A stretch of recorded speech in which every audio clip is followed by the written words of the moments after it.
नमस्कार मु विमला पल्लाई आपण माननकु दीप्र दीपाली चैनल को स्वागत। आपण माननकु सरस्वती पूजार अनेक शुभेच्छा और शुभकामना। माँ सरस्वती समस्तंकु बुद्धि विद्या ज्ञान प्रदान करंतु। कविताटिर शीर्षक ज्ञानर देवी माँ सरस्वती।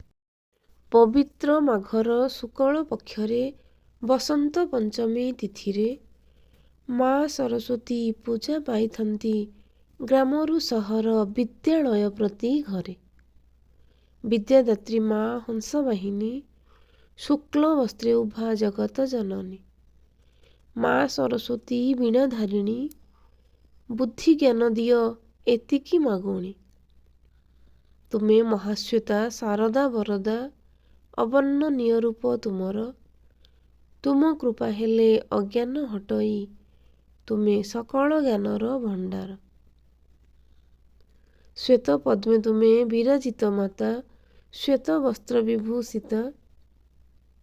जगत कल्याणी तुहिमा जननी विद्या बुद्धि ज्ञान दाता। प्रतिवर्ष हुए तुमरी पूजा माँ देई थाओ बुद्धि ज्ञान। मूर्ख हुए ज्ञानी तुम करुणारु जदि मिले तो दिव्य दर्शन। तुम मुख शब्द वेद वेदांत तुम कृपा दृष्टि थाओ।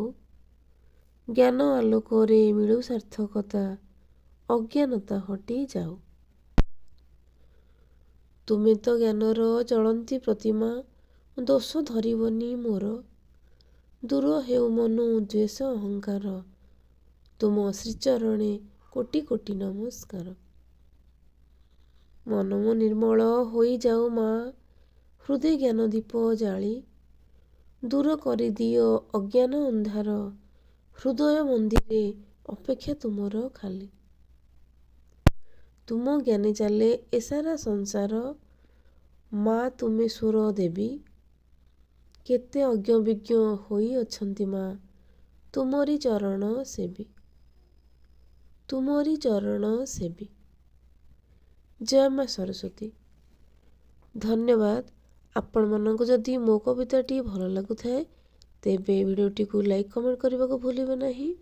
चैनल नुआ थिले सब्सक्राइब कर दियंतु।